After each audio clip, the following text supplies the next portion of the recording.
In this video, I'm going to show you how to make a clay project using template number 3. Now, if you decide that you want to use template 3 for your project, make sure you are up for a challenge because template 3 is much more difficult to construct than templates 1 and 2, which are the cylinder or the box. So make sure you have all your supplies ready at your table before you begin. Make sure you have your clay, you need your cloth, make sure you have your 2 slab guides, your rolling pin. Also make sure that you have your tools, which are your plastic flatware.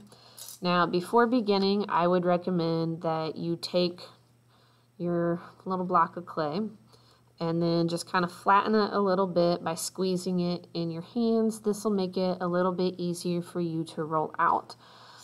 Next thing that I would recommend that you do, and you don't want to flatten this a lot, but make sure that you want to make sure that it's wide enough that your template will fit over it. So what I'm going to do is I'm going to turn it so it's a little bit longer than it is tall, and I'm just going to roll it slightly until the template will fit. Okay.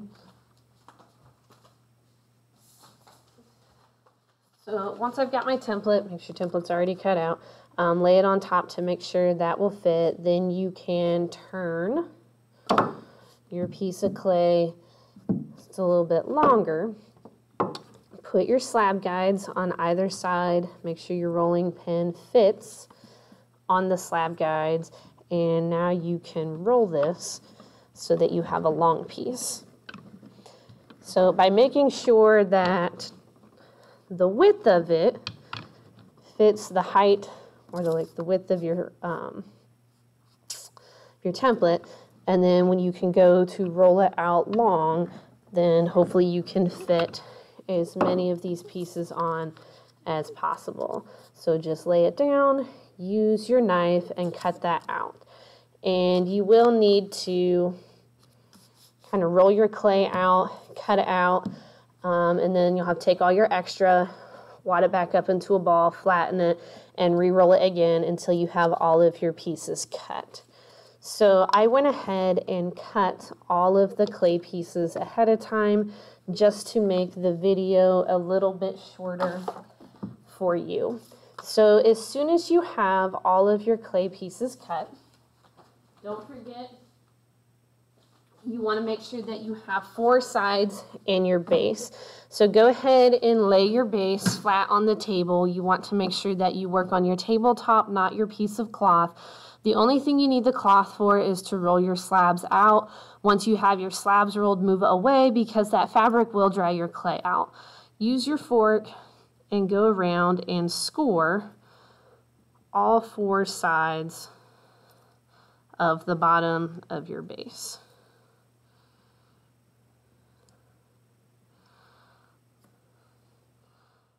Okay, then what you want to do, so each of your sides, the sides here are going to join together to your other slab. This bottom part right here is going to attach. Now, before we attach this to the base, once you have this cut out, you want to go through and we want to miter the sides. So what this will do is you're just going to cut just a tiny little piece off of this, so that in the corners here where I'm going to attach this slab to one of the other side pieces, we want that cut right about at a 45-degree angle. That way when we lay this on and attach these pieces, we can just kind of squeeze and push that together and it'll fit a lot more nicely. So you're going to want to go through and cut the corner off of all 4 of these. So I went ahead and did the first 3, and so now I've got the corners cut on those. All of the sides that are going to connect, so this bottom piece that's going to connect with the base, I want to score that. And then those sides where I just cut and mitered those, you also want to score those. So use your plastic fork to score your clay. And to begin with, I want to work with 2 sides at a time. It's a lot easier if I attach 2 sides at once instead of attach one side, connect it, and then attach the other. So this will allow you to have those 2 sides kind of support each other and hold each other up, because if you have one side just attached, it can kind of flop and fall over, and that would be a little frustrating for you. So once I've got my sides scored, raise your hand and let me know that you're ready for the slip. So I already have some slip made up in a container. I'll come bring a little bit to your table, and you can use your knife or your finger, but just dab the slip on the sides here that you want to connect. So make sure that we dab this on. We don't want to kind of brush it on like this, real smooth. So dab the slip on.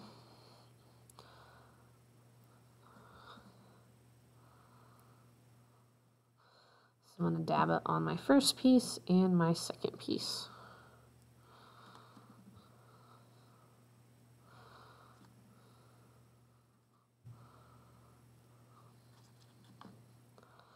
So once you have got your slip dabbed on to the sides there, now we're going to go ahead and we're going to attach 2 of these walls. So first, I'm going to go through, I'm going to put the side pieces, and you want to press those the bottom up to the base as firmly as possible. So pick this up and turn it so you can see a little bit better. But kind of press this down and just kind of gently push that into that so that the slip and those scored sides go together. Then on your edges here, you want to push those mitered sides together, and then just kind of gently pinch those all the way down from top to bottom. Okay. Now, once we have your 2 side pieces on, you want to get some extra clay. So make sure you have some extra clay. Push your project over to the side, and you want to squeeze this out to kind of a rough little cylinder shape, and we're going to roll a coil. So make sure your work area is smooth and clean as possible, and to roll your coils, make sure that your fingertips are pointing up slightly, okay, when you roll, and then make sure that you roll the clay all the way from the top of your fingertips all the way back to the base of your wrist. So this will help make sure that you have a nice round smooth coil. So by kind of pressing down and using my whole entire hand to roll this, this will start to make sure that the clay completely rolls around, and it'll make sure that your coil is not flat. So once you've got that kind of starts to get long, go ahead and kind of tear that in half. And we want a really, really thin, skinny coil. So about the thickness of a colored pencil, maybe slightly thinner. So you can kind of spread your fingertips apart. Once you get that, make sure the whole coil rolls around. So once I have a pretty long, thin coil, you're going to take that coil, you're going to put one hand on the back side of your project, and with the other hand, you're just going to gently press that coil into the seam inside of your container here. So once you get to the end, go ahead and cut that a little bit short. Don't go all the way to the edge, because you want to make sure you leave some room for your next slab to fit in there. And then I'm going to come here with the other end. Again, put one hand on the back side so you're not pushing your clay off of the base. And then just kind of gently, or firmly actually, press that into the seam where the wall meets the base on your other side. Oops. And then kind of take this, and you're going to press this coil up into the walls. So kind of cup your hand, almost make kind of like a 90-degree angle around your corner.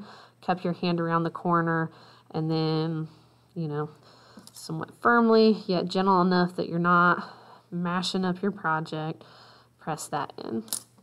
Once you have your coil kind of pressed in with your hand, and you're going to use your spoon, and you're going to come around, always bracing a hand on the back side as you're working, and you're going to use your spoon, and you're going to smooth and connect that coil into the base, and then you're going to turn it and you're going to connect it up to the side. So do that to all 3 coils that you've just attached. So make sure that you use your spoon, and all we're doing is we're using that coil as some extra clay to kind of attach and connect. And this will make sure that the walls are much more securely attached to the base than if we just score and slip. So we want to make sure that we've got a nice secure connection so these don't fall apart. Once you've used your spoon, this is going to look just a little bit rough still. You'll be able to see those edges. Then you can come in and use your fingers, your hands, and smooth that out and kind of smooth that coil into that.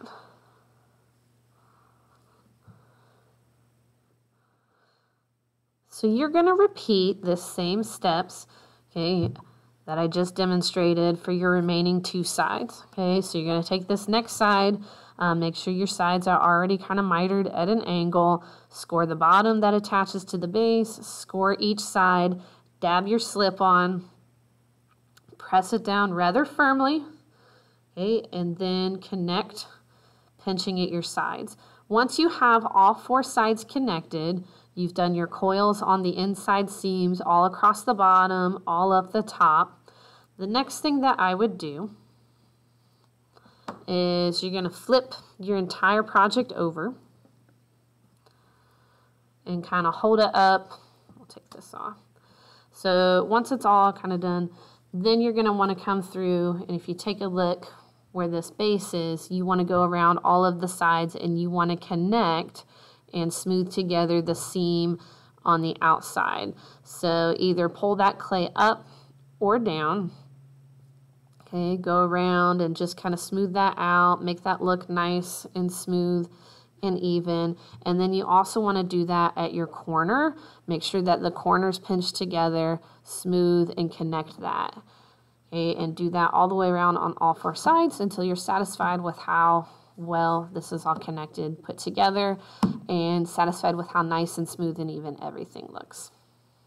So that's how you put together the square container that's got a wider top and a smaller bottom.